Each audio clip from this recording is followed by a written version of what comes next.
come away with a victory at the end, 4 wins and a tie in this home series. How would you evaluate overall how the team performed from beginning to end in the series? I'm pretty happy with the 4 wins and a tie. I think coming into a series like this, 2 back-to-back series, it's a bit tough on the guys body-wise, and very good effort from USA Cricket to get 4 wins and a tie out of the 8 games. One of the talking points before the series was how the pitches were going to hold up by the 12th game. How would you characterize the quality of the pitches from the start of the series right through to this final match here today, in terms of the ability to score and just play good cricket?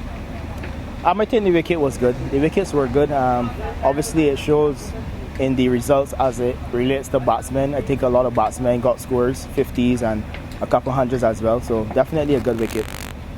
What's the number one area you feel the team still needs to improve upon in these matches? You had a couple close shaves on the weekend, tied match, and then the narrow defeat. Arguably, you could have come away with at least 3 more points. If there's 1 or 2 areas to focus on that you feel the team needs to improve upon going forward to get better results with the remaining 12 matches you have, what would those areas be? I just think sometimes USA Cricket tend to find ourselves on the bad end of the stick sometimes when it comes to tight games. I would like us to get over the hurdle when it comes to tight games some more. What specifically in those tight game situations do you think will be the difference between a win and a loss going forward? Sometimes I think it's just reading the situation of the game. I think some of the guys really and truly don't read the situation of the game as good as they should. So basically just reading the situation of the game and playing freely. You talk about Ali Khan's spell today. I thought that was the difference in the match. I know Gajendra Singh got the Player of the Match award, but that new ball spell, Nepal historically struggles against pace, taking the 2 wickets in the power play and then coming back again at the death. How would you evaluate his impact on the match today?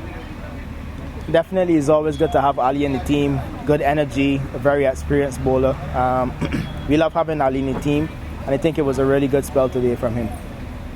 And then I know it's a different format, but your next task going forward from here is going to Zimbabwe, the T20 World Cup qualifier. Probably be a few changes in the squad. In terms of going back, thinking if you can to Antigua and the performances there, what gives you the most confidence, whether ending this series with victory or the performances in Antigua with regard to your belief in the team's ability to get one of those 2 spots in Zimbabwe? Definitely ending this game with a win is good going into the next tour, T20 tour. And I just think overall USA Cricket is gelling together nicely. I think all the guys are gelling together nicely. We have a good family building right now, and I think that's most important as we head on to Africa. Just one more question. Simon Kamala, the youngsters at times had quite difficult moments in the tour, but Simon Kamala today had a very good partnership to extend the innings along with Gajendra Singh, but then crucially that run out was arguably one of the best moments of the league for USA. Can you just describe his impact on the game today and his ability to build that chemistry as a new member of the squad? I think Sai is a very important part of the team. I think it's good to always have youngsters around to firstly learn, and obviously if you're good enough to play, then express yourself at this level. Sai been playing with a lot of the senior guys in local cricket and 1 or 2 franchise tournaments in USA, and we definitely think he's ready. And that, just specifically that run out today, in the moment, what kind of impact do you feel that had on the end result, and just describe your emotions from where you were standing on the field and your immediate reactions? In terms of Sai, I always tell him that as the youngest man in the team, he needs to be the best fielder and coach in the team. And when he got the run up today, he came straight to me and told me, I'm the youngest man in the team and I gave you a run up. So I was very happy about the run up today. So was it advantage for US after you were invited to bat first? Pardon, say that again? Was it advantage after you were called to bat first? Was it an advantage? I think generally on this wicket, the teams that bat first, I wouldn't say have an advantage, but I think most of the teams that bat first came out on top. So maybe it was an advantage, I don't know. I can't say for sure it was an advantage. I think the wicket is good regardless of the situation to bat.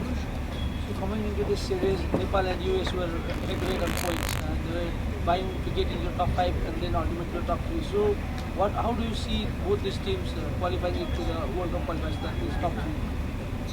I mean, I think the points are still pretty close when you compare points and games. I just think either USA Cricket or Nepal, both teams have a chance to get in the top 3. I think we have 12 more games. Nepal probably have a bit more games. At the end of the day, whoever play the best cricket will get in the top 3. So you play Nepal home, away, and neutral. How do you rate Nepal as a team? Nepal is a good team. I think they got 1 or 2 good youngsters. Obviously, Sandeep is a very experienced bowler. He's captain now. They have definitely have a good coach, Pobadu. I think overall is a good team, and I think the team plays as a family as well, and that's important in associate cricket.